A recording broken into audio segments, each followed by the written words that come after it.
Prostate cancer हा पुरुषांमध्ये सगळ्यात कॉमन कॅन्सर आहे आणि याचं सगळ्यात मोठा धोका काय आहे हे माहिती आहे का?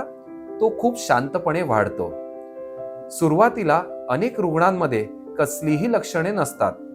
कधी युरिनला जास्त वेळा जावं लागतं, फ्लो वीक होतो किंवा रात्री वारंवार लघवीला जावं लागतं, पण तोपर्यंत आजार पुढे गेलेला असू शकतो.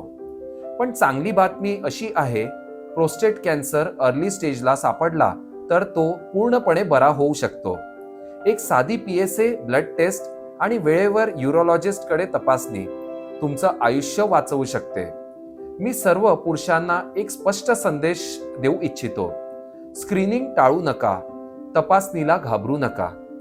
तुमचं वय 50 वर्षांपेक्षा जास्त असेल किंवा 45 वर्षानंतर फॅमिली हिस्ट्री जर असेल कॅन्सरची, तर रेग्युलर प्रोस्टेट चेकअप करायला हवं. या कॅन्सर अवेअरनेस मंथमध्ये स्वतःच्या आरोग्याची जबाबदारी घ्या.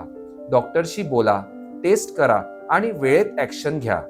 कारण प्रोस्टेट कॅन्सरमध्ये अर्ली डिटेक्शन म्हणजे फक्त जीव वाचवणं नाही, तर क्वालिटी ऑफ लाईफ पण वाचवणं आहे. धन्यवाद.